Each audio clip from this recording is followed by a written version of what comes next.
Good morning. My name is John Kirkendall. I'm one of the elders here at Scots Kirk, and it is my privilege to welcome you to worship our Lord. On behalf of the session, Pastor Jim Mitchell. I'm grateful to have those of you who are with us in person and those joining us remotely. This is the day the Lord has made. Let us rejoice and be glad in it. A variety of announcements. The youth group meet tonight at 5 at the church.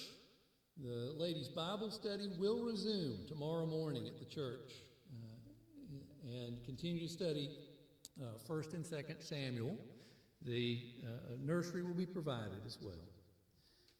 I've been asked to invite the ladies who are going to the Catawba Women's Ministries Retreat on February 21st, 22nd, to speak either with Elaine Reed or Sally Montoya about carpooling possibilities. So if you're planning to go to the women's retreat at Bon Clarkin, please speak to Elaine or Sally. Also, I ask your prayers for the meeting of the session this Tuesday night at 6:30. We will be gathering to deal with the business of the church and always need prayers for wisdom, for strength. Please take a few moments now to prepare your hearts and minds to worship our great God.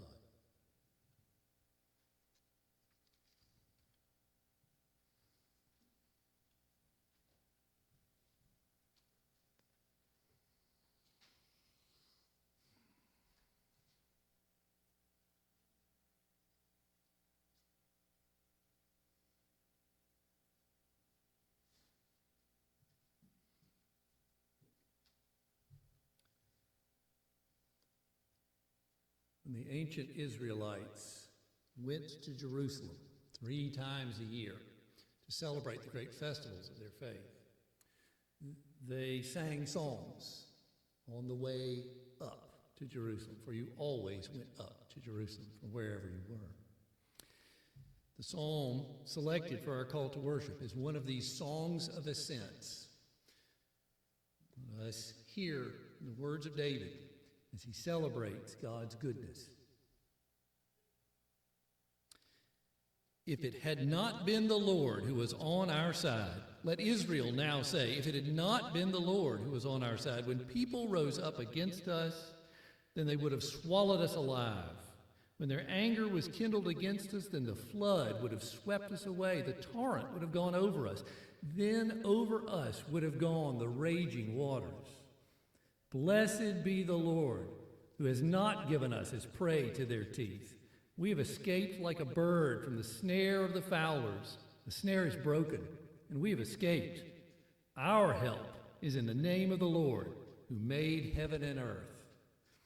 Let us stand now and sing praises to that Lord God, who made heaven and earth, who has rescued us from imprisonment to sin.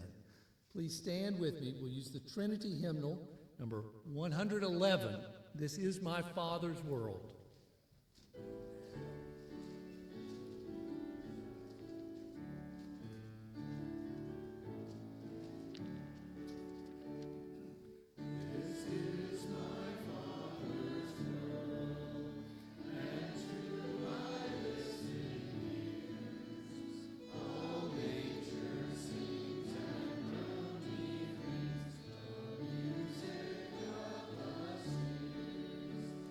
This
Let us pray together.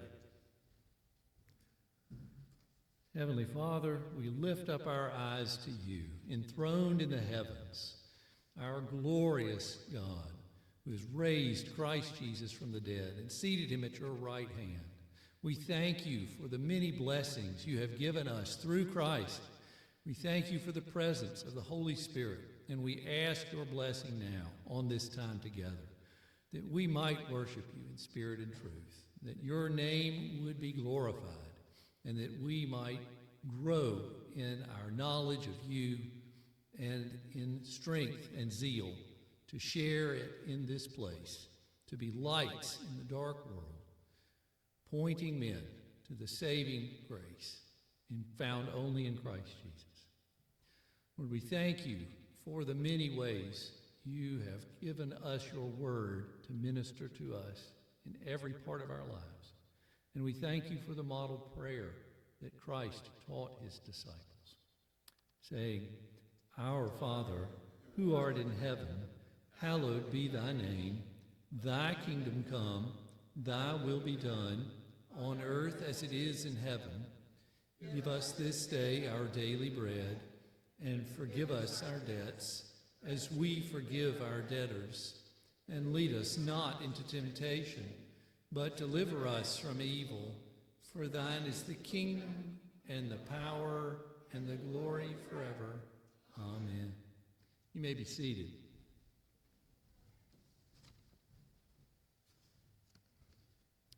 You'll find printed in your bulletin a prayer that we will pray together as we begin the confession of sin. We'll spend some time in silent confession, and then I'll read from 1 Timothy, an assurance of pardon. Let's pray this prayer together. O Lord my God, light of the blind and strength of the weak, yes, also light of those that see, and strength of the strong. Hearken unto my soul, and hear it crying out of the depths. Woe is me, Lord, help us turn and seek you. For not as we have forsaken our Creator, have you forsaken your creation. Let us turn and seek you, for we know you are here in our heart, when we confess to you, when we cast ourselves upon you and weep in your bosom, after all our rugged ways, and you gently wipe away our tears, and we weep the more for joy, because you, Lord, not a man of flesh and blood, but you, Lord, who made us, remake and comfort us. In Christ's name, amen. Let's take some time now, the silent confession of our sins before God.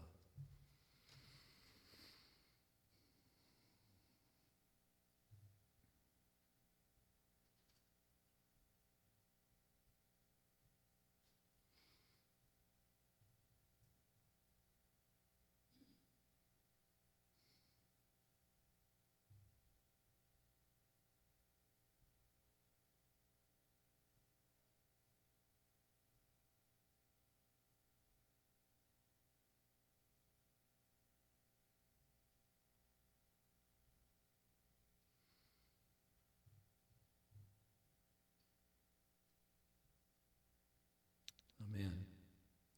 Inspired by the Holy Spirit, the Apostle Paul writes these words to Timothy that we now use as the assurance of pardon. The saying is trustworthy and deserving of full acceptance, that Christ Jesus came into the world to save sinners, of whom I am the foremost.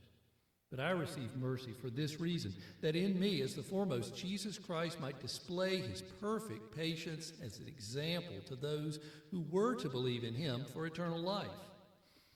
To the King of the ages, immortal, invisible, the only God, be honor and glory forever and ever.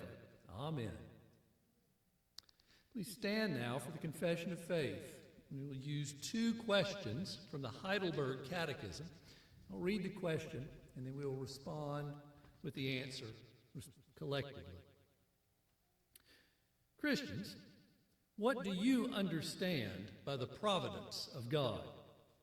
God's providence is his almighty and ever-present power, whereby, as with his hand, he still upholds heaven and earth and all creatures, and so governs them that leaf and blade, rain and drought, fruit and barren years, food and drink, health and sickness, riches and poverty. Indeed, all things come not to us not by chance, but by his fatherly hand. What does it benefit us to know that God has created all things and still upholds them by his providence? We can be patient in adversity, thankful in prosperity, and with a view to the future, we can have a firm confidence in our faithful God and Father, that no creature shall separate us from his love, for all creatures are so completely in his hand that without his will they cannot so much as move. You may be seated.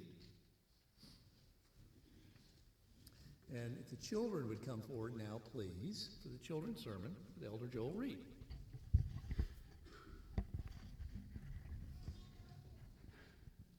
Good morning.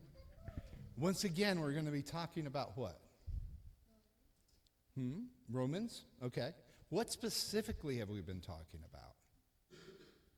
We've been talking about God's love, right? Now, do you ever think God would quit loving you once you're his? No, right? But we have things happen to us where we wonder. As humans, if something bad happens to us, we think, man, why is God mad at me? Right? Have you ever thought that? Probably not. You're probably not old enough yet. But yes, there are times where you just struggle with that. But what I want you to listen to is what Paul says. Nothing can separate us from God's love. If God loves us, nobody can get between us and God, regardless of what happens. Let's pray. Dear Heavenly Father, we thank you that you love us so much, that you chose us to be yours, and that regardless of what happens in our life, you are there, loving us and holding us and keeping us strong. In Jesus' name we pray. Amen.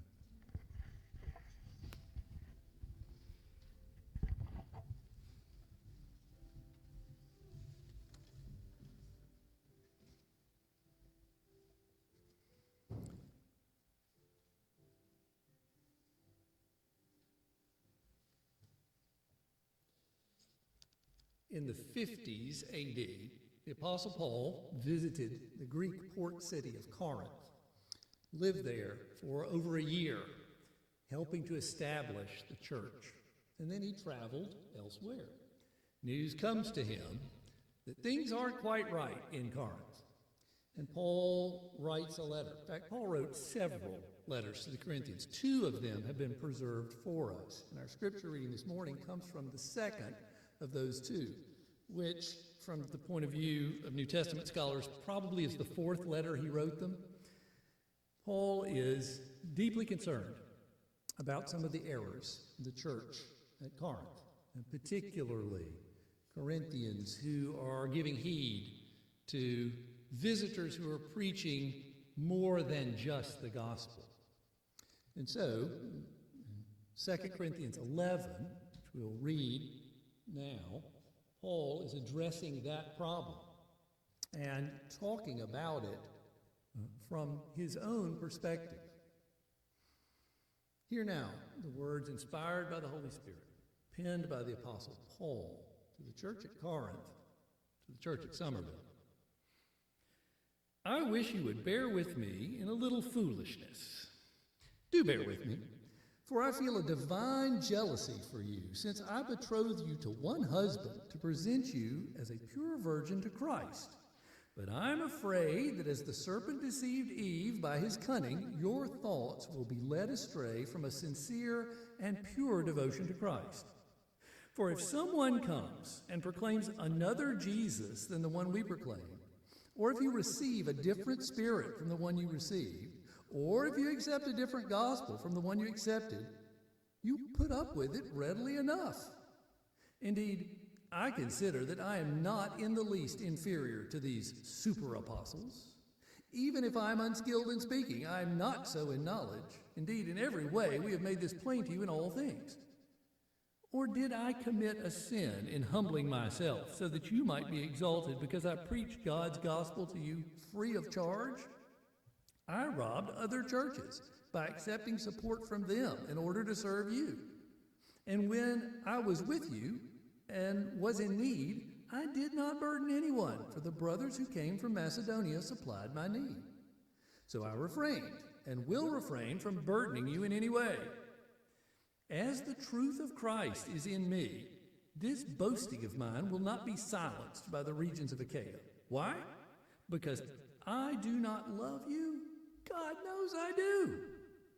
And what I am doing, I will continue to do, in order to undermine the claim of those who would like to claim that in their boasted mission they work on the same terms as we do.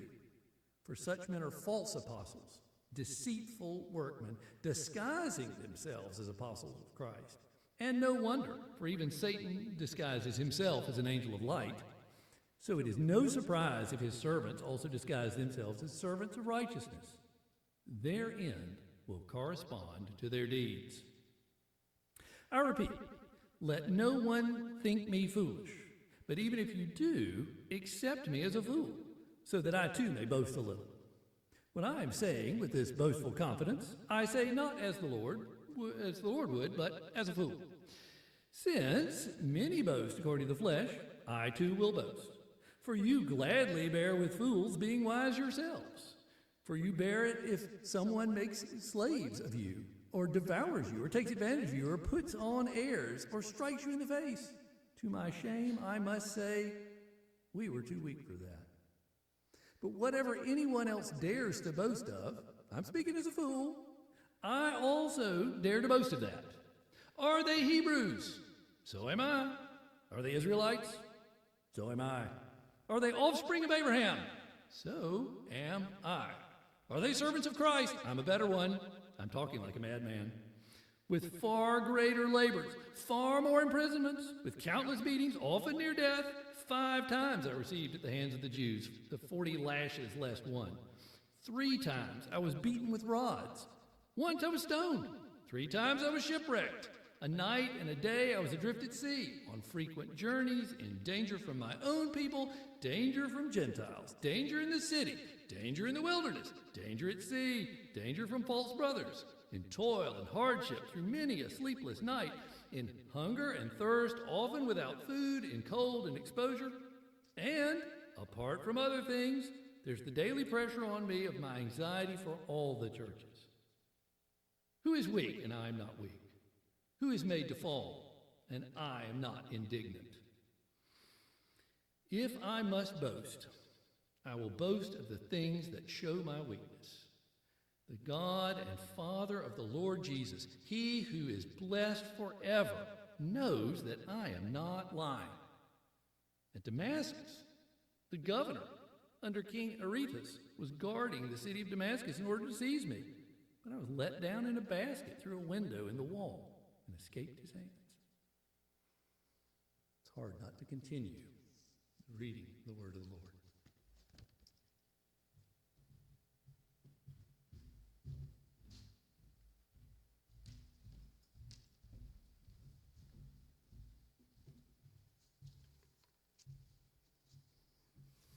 Good morning.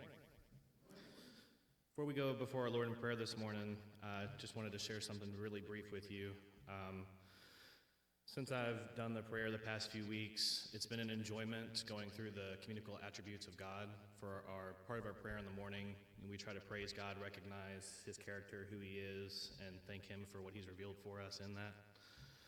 I had a very hard time picking a limitation of scripture for this morning, and to save you all a couple extra minutes and a little less of seeing my furrowed brow, I figured I would just share some scripture for you to read at home. Today we'll be praying and thanking the Lord for his love. And in 1 John chapter 4, starting at verse 7 and reading through the rest of the chapter, there is just great words that really speak to that, especially for Christians, the reality of being a Christian, the love of Christ, what it means for us. So if you guys find time for yourselves this week, I would just really encourage you to go through 1 John chapter 4, starting in verse 7, and then read through chapter 5, verse 12. You don't have to stop, but that's kind of the area that I was looking for. So please now bow your heads with me as we go before our Lord in prayer.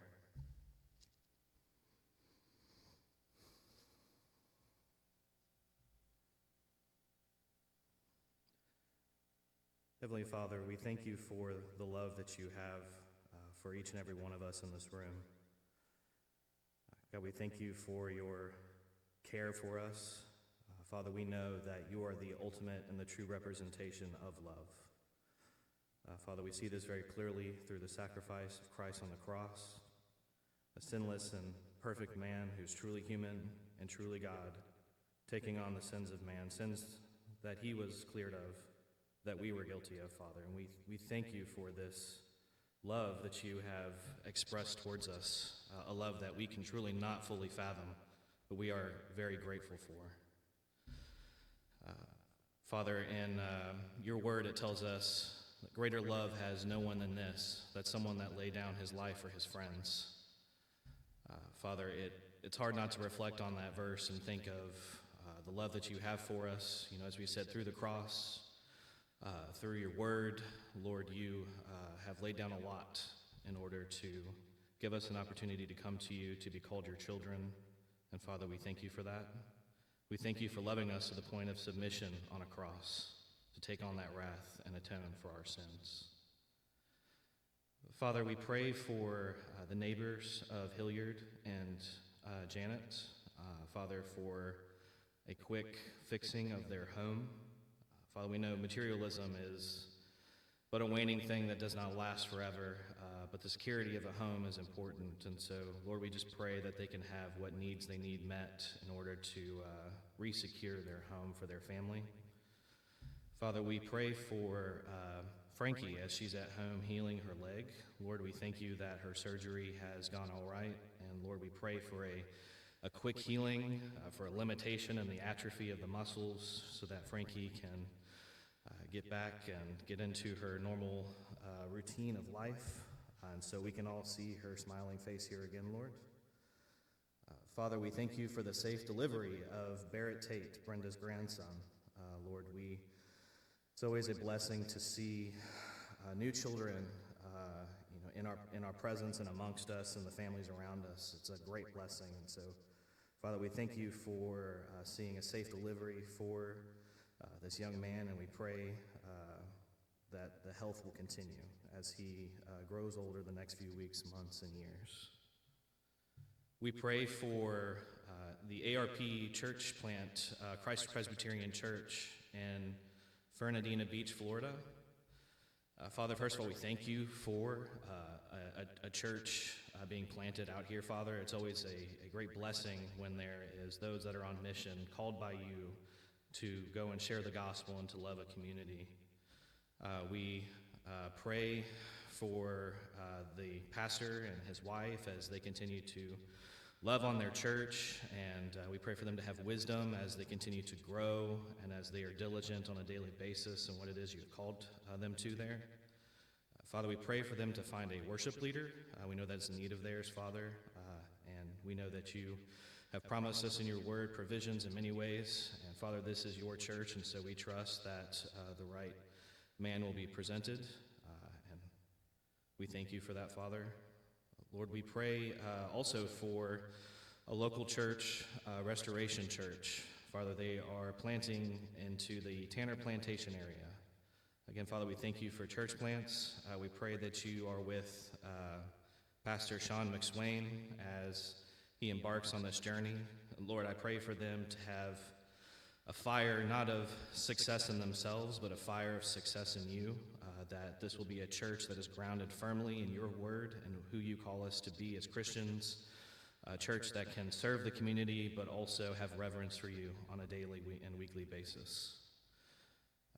Father, we pray and ask for a reconciliation in our country and throughout the world, for the true and proper understanding of marriage, for what you designed and created it to be, Lord, the covenant that's involved in it. Father, we ask for you to strengthen current marriages.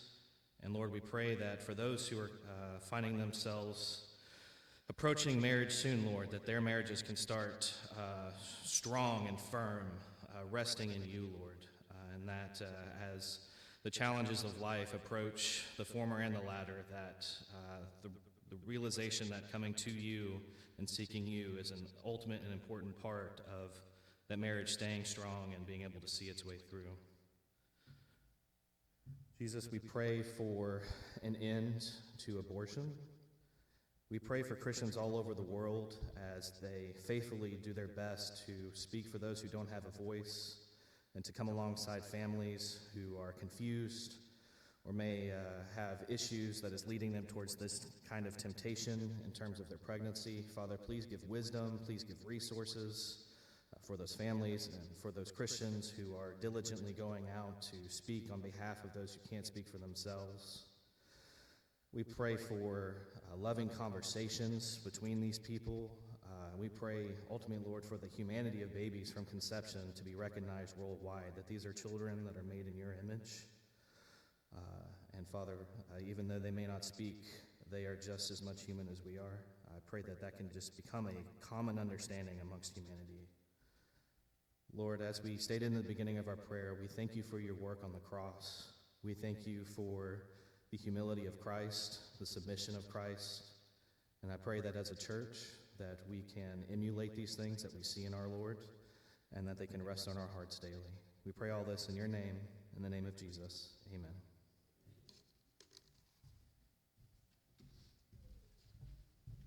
Now let us stand and sing praise to the Lord once again from Trinity Hymnal number 95.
Let us pray. Lord, we thank you again for this day, that we can come together and worship you in the freedom that we do have and you have provided. Pray that you would be with those around the world, Lord, that have come to worship you. Those that cannot worship you in public, Lord, be with them and protect them. Thank you, Lord, for the many gifts that you have given to us, both material and spiritual and physical. Everything that we have is from you, Lord. All knowledge, wisdom, and understanding from the foundations of the world that you created have been yours, and they continue to be yours. Help us to use these gifts, Lord, to be your light and your love to our community and to this world. We ask these things in your name. Amen.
Please turn with me in your copies of God's Word to Romans chapter 8. We are in a soaring section of the book of Romans as we have contemplated God's sovereignty in salvation, how he provides from the beginning to the end, eternity past to eternity future, no condemnation for all of his children in Christ.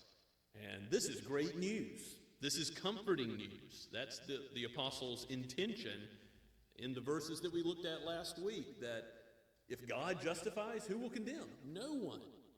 And yet there's something even more. There's something stronger. There's a new height, a new depth to it, as now we are drawn to consider the love of God in all that he does, in his sovereignty, for our good and for his glory. Let us read now the concluding verses of chapter 8, verses 35 through 39. Let's hear God's word together. This is penned by Paul, the apostle, breathed out by the Holy Spirit of God himself for each of us today. Who shall separate us from the love of Christ? Shall tribulation, or distress, or persecution, or famine, or nakedness, or danger, or sword? As it is written, for your sake we are being killed all the day long. We are regarded as sheep to be slaughtered. No, in all these things we are more than conquerors through him who loved us. For I am sure that neither death nor life, nor angels, nor rulers, nor things present, nor things to come, nor powers, nor height, nor depth, nor anything else in all creation will be able to separate us from the love of Christ that is in Christ Jesus our Lord. Let us pray together. O God, Father, Son, and Holy Spirit, how majestic is your name in all the earth. You make known your promises of salvation through your word. You make known the reality of that salvation through Christ in his coming, in his humbling himself to die, a death he did not deserve to die, that we had earned by our sin. And, O Lord, you have given your Holy Spirit and made known to us the path of life, that we might walk as Christ walked, in the light, and bear good fruit to the praise of your glorious grace. So, Father, Son, and Holy Spirit, bless your people here today. Give comfort and peace in the gospel where you are sovereignly working your purposes out. And Lord, if there are any who have not yet trusted in Christ, we ask that especially you would open the eyes of their hearts to receive this message, to know this peace and comfort, which indeed does pass all understanding, because it is rooted in your mind, which is infinite and unchangeable, and in your love, which is also infinite and unchangeable and will never fail. We pray all this in Jesus' name. Amen. What is being a winner? Being successful in this life? The world has thoughts on that, and it doesn't look like martyrdom. It doesn't look like going to the cross as Jesus did and giving one's life as a ransom for sinners to be saved. And so as the early church is taking root and experiencing persecution, which will heighten, the Apostle Paul himself will be killed for the faith. He will be poured out as a drink offering, as he says in 2 Timothy chapter 6. And it will be the case that the Apostle Paul will die for the gospel. In 2 Timothy, he ends his epistle that way, and then the reality is carried out. But the blood of the martyrs is the seed of the church, as Tertullian says. It is the case that we are more than conquerors in Christ. And we have to understand what that means. The Apostle Paul coins a new term to explain how much we are victorious, successful, ultimately winners in the Lord Jesus Christ, even though it doesn't seem that way to the world. This uber conqueror, super conqueror word he uses that we translate more than conquerors. You can see the apostle had a penchant for doing this, as we read in 2 Corinthians, super apostles that were around, calling themselves better than Paul in apostleship. Well, here he's saying we are more than conquerors in a way that exceeds Alexander the Great, any Caesar, any emperor, any kingdom on earth.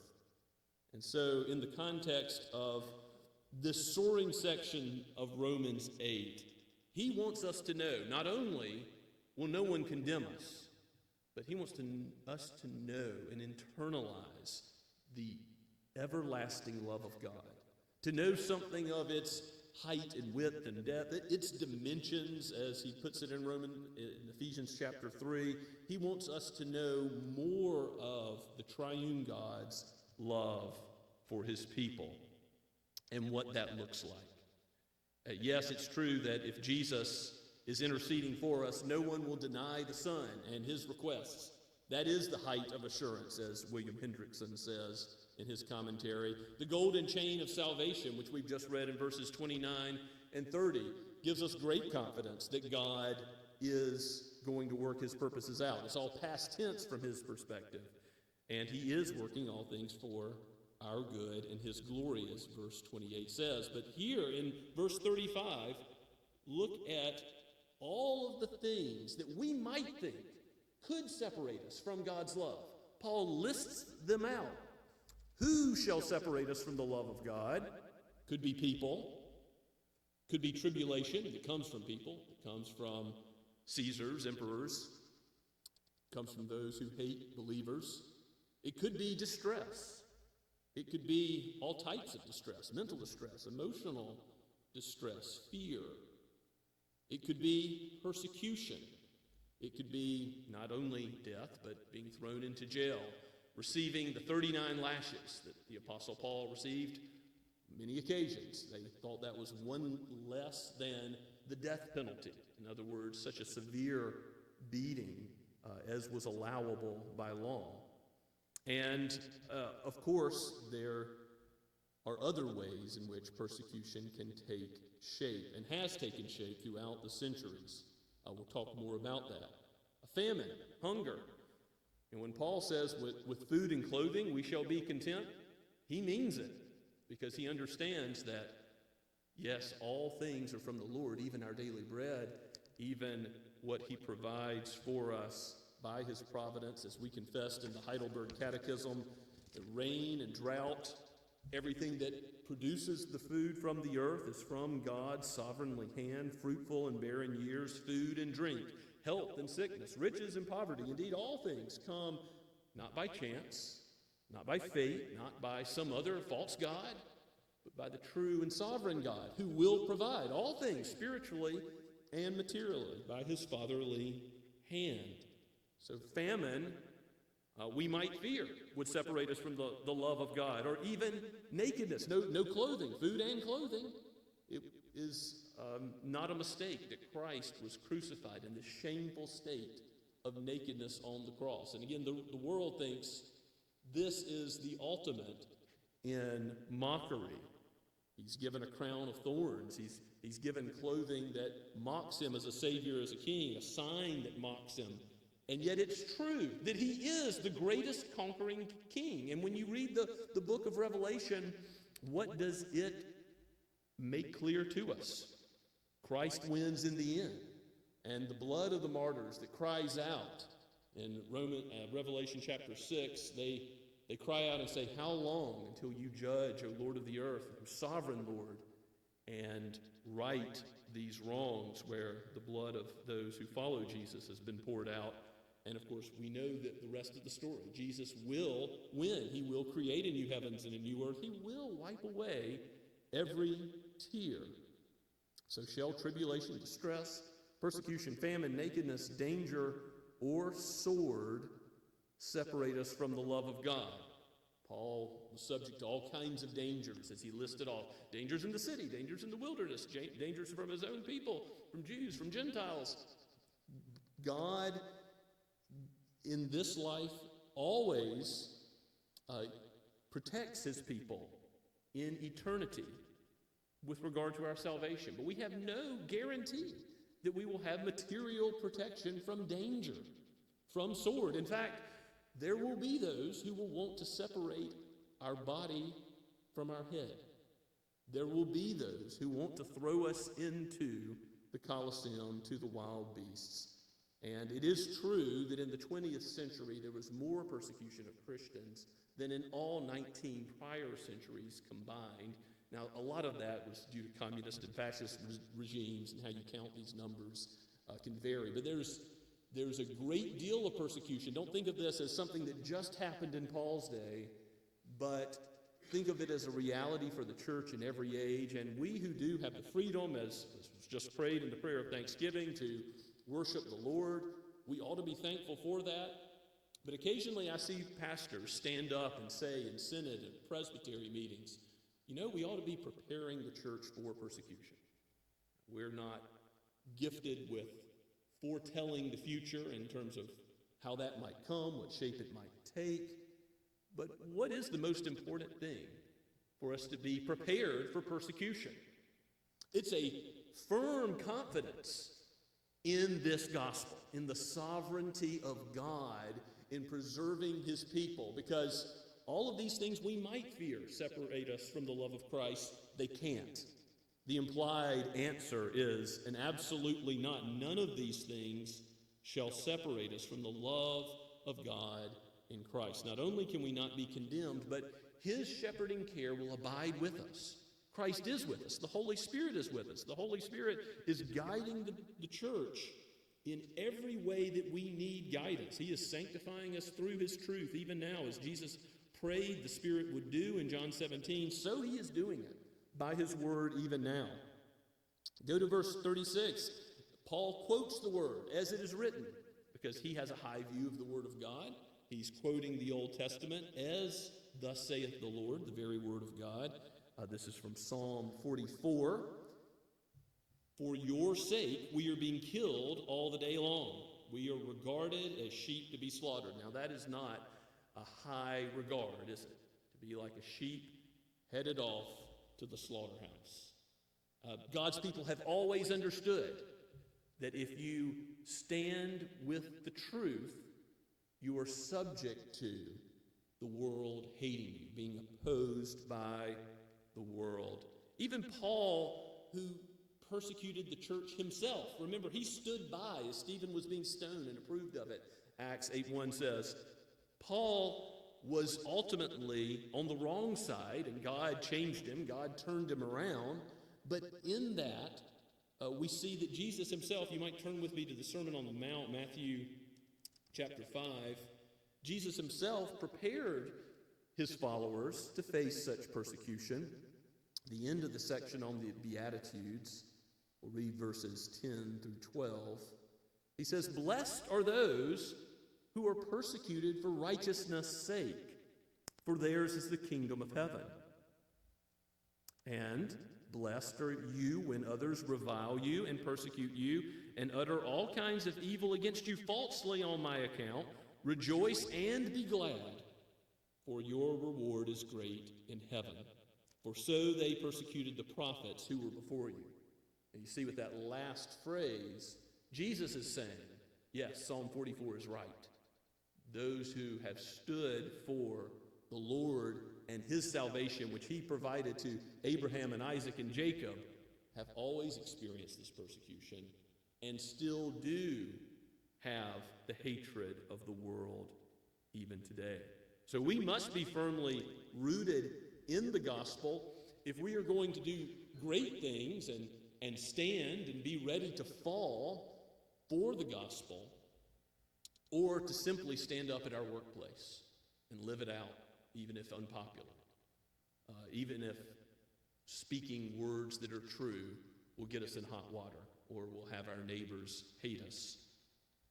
Those minor ways in which persecution relative to losing our life might manifest. It is the case that those who follow Christ will be treated like he was treated.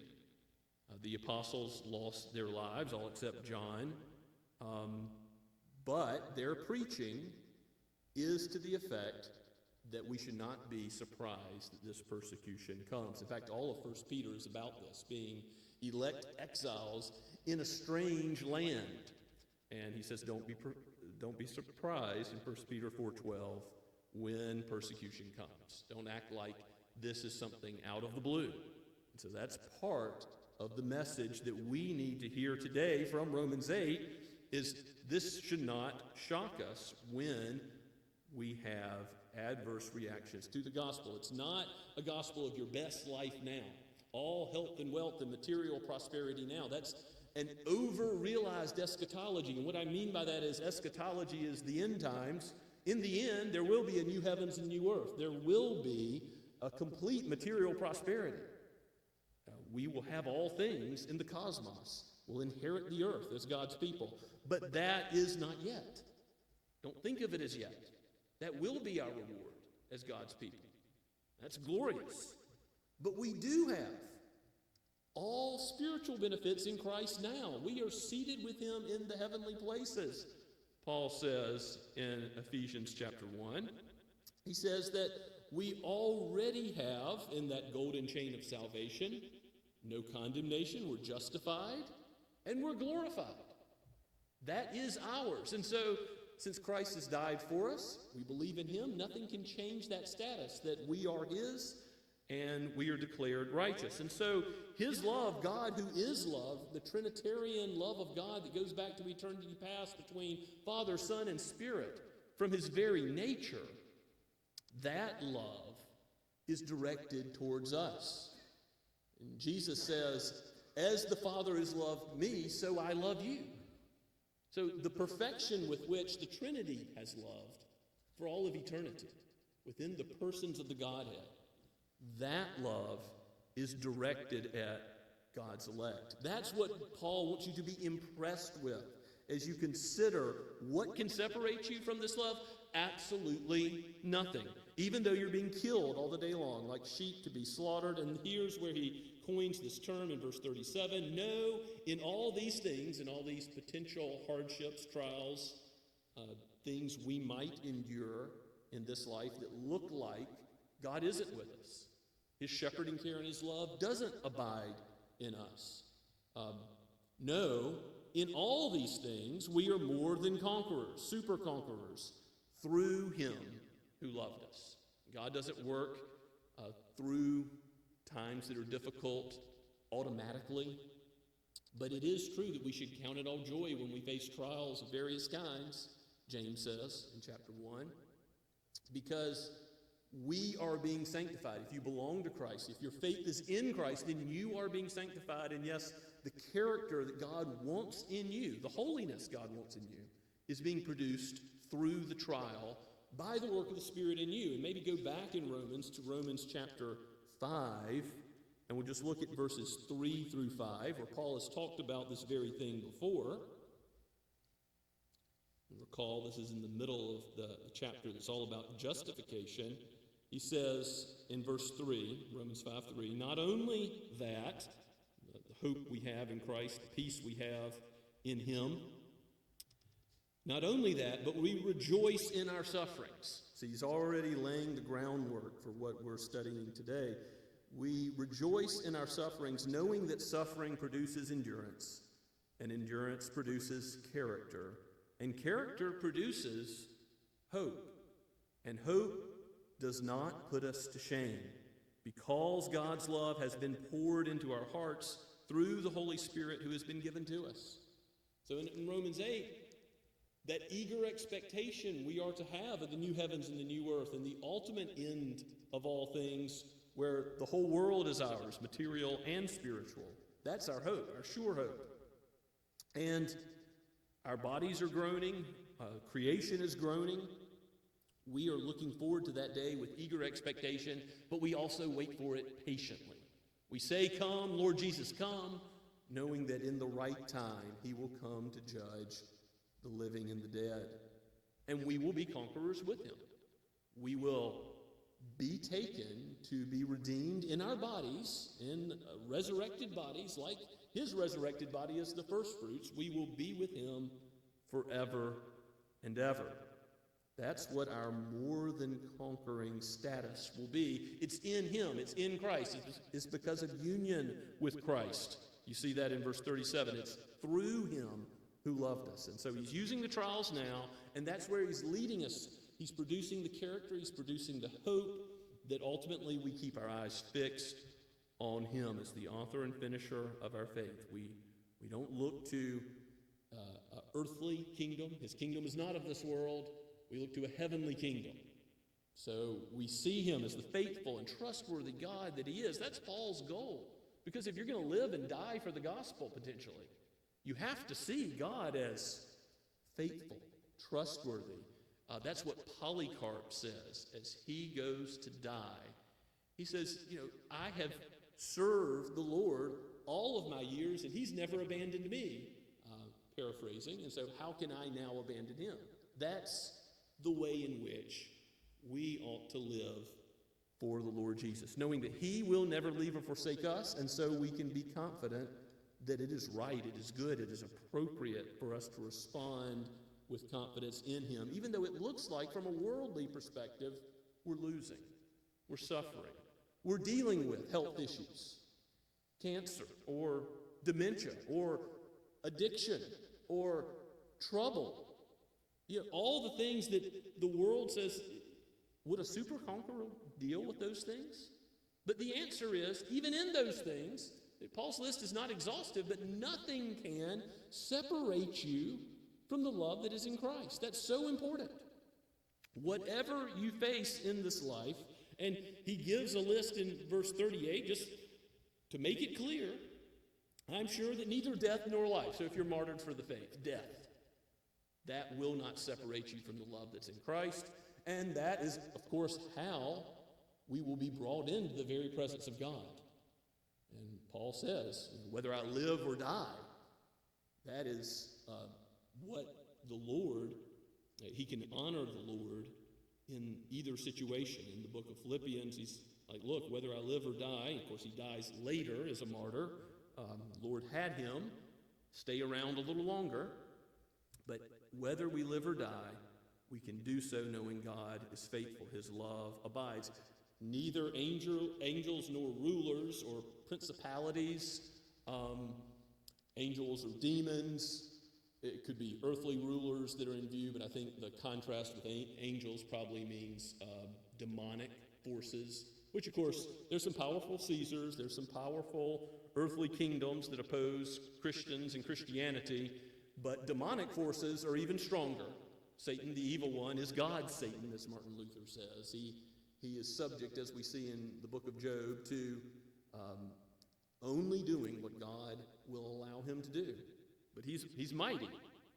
And his demonic forces are very powerful too. As you look through the Gospels, you see all the cases of demon possession, and you might read some of those and say, this looks really scary. The ones that are possessed by demons are just acting out of their mind and opposing Christ. But who's Lord over the demons? Who sends the demons into the pigs to run into the sea? It's the Lord Jesus. He is Lord over them. And so even these very powerful powers are created powers that are ultimately under the rule of God, ultimately doing his bidding for his glory and our good, and we need to know they cannot separate us from the love of Christ. Some of you have talked with me about struggles with, I'm not sure, is this demonic activity in my life? And I'm not always sure, but I know a demon, the evil one himself, can never separate you from the love of God. He cannot end your Christian walk. He cannot declare you condemned. No, the love of God abides, and it's not anything in the present that can separate you from the love of God, and it's not anything in the future, nor things to come. Any kind of power, again, human power, human rulers, human princes, human presidents, whoever's in office, Congress, Supreme Court, other countries at war, no human authority can separate you from the love of God, even those who might put a believer to death. Even if we do face that in our lifetime, if our children face that reality, no power can separate us from the love of Christ, nor height nor depth. Psalm 139 says if we go to the deepest place, the bottom of the Mariana Trench, we cannot escape God's presence. He will shepherd us still there. If we go to the heights of the heavens, the furthest reaches of outer space in this cosmos, in this universe, God is there. We can't escape his presence, and therefore we can't escape his abiding love and shepherding care for his people. His love is with us. Again, Paul is just trying to make a point. There's no place in the world, in the universe, where the love of God will not be with us, where we will be anything other than conquerors in Christ, nor anything else in all creation will be able to separate us from the love of God, that's God the Father, in Christ Jesus our Lord. And he is our Lord, he's our master, he's the one who is leading us to produce fruit. If you think about martyrdom and you want to learn more about this subject, I always recommend Fox's Book of Martyrs. That is really worth a read. It's a larger volume. You can get it for free online, I'm pretty sure. Also, if you want to think about some of our Scottish history, or you can call it Scottish prehistory to the Scots Kirk and the ARP, before the Associate Reformed Presbyterian Church came to America, it's two groups, the A's and the R's. Well, the Reformed are also called the Covenanters, and many of them were killed for their faith. And so Fair Sunshine is a book by Jock Purves that is a book that details many of those who died. Again, you'll see men, women, young and old, all sorts of people who were willing to lay down their life for the faith. And I think that's good to read. It's good to listen to those accounts and to be bolstered in your own confidence, again, as you face probably lesser persecutions, but we don't know what the Lord may have in store for us, but to be ready to live confidently for the Lord in assurance of his love. It's good to read of the saints that he has, by his Spirit, worked in before, so that they have this character and hope that we know he produces in all his children.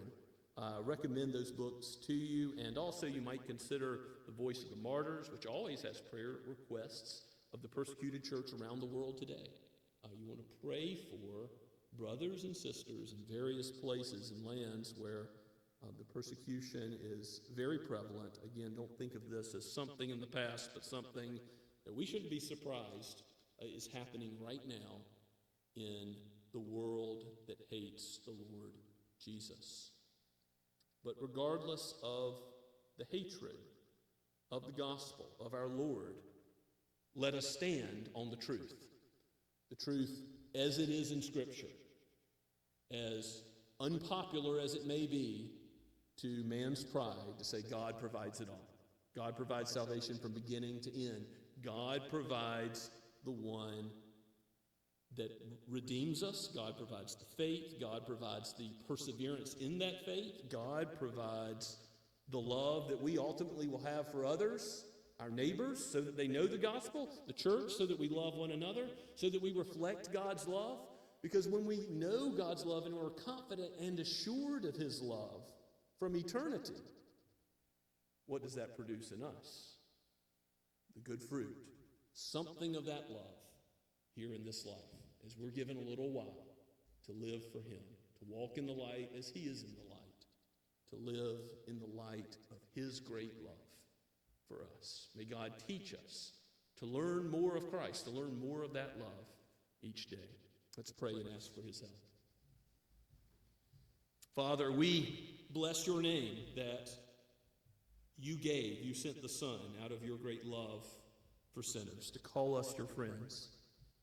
Help us, Lord, to trust you, to know your faithfulness and your goodness, your compassion for the weak. You are unchangeable. Nothing can end your love. We know that human love is fickle and frail, but your love for your people is eternal. Nothing can break this covenant bond in Christ. Help us to live for him as our Lord, as our Master, reflecting that great love in some manner. May it be more and more to the praise of your glorious grace. Help us, Lord, to preach the love that you have for sinners to our community, to live out that love in the ways in which you call us to mercy ministry, to hospitality, to opening our homes, to initiating conversations, even if we will be looked down upon or hurt or persecuted because of it.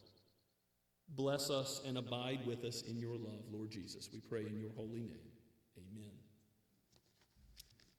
Let us respond to God's great love as we sing Trinity hymnal number 600, He Leadeth Me, O Blessed Thought. Let's stand as we sing.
The benediction is a pronouncement of God's blessing on his people. For us to be the faithful follower of our Lord, it requires that his hand leads us. We easily stumble. We easily fall. Now hear the words of Jude as God is praised and man is blessed by the Lord himself with his strong right hand upholding you in the Christian walk. Now to him who is able to keep you from stumbling and to present you blameless before the presence of his glory with great joy, to the only God, our Savior, through Jesus Christ our Lord, be glory, majesty, power, dominion, and authority before all time, now and forever. Amen and amen.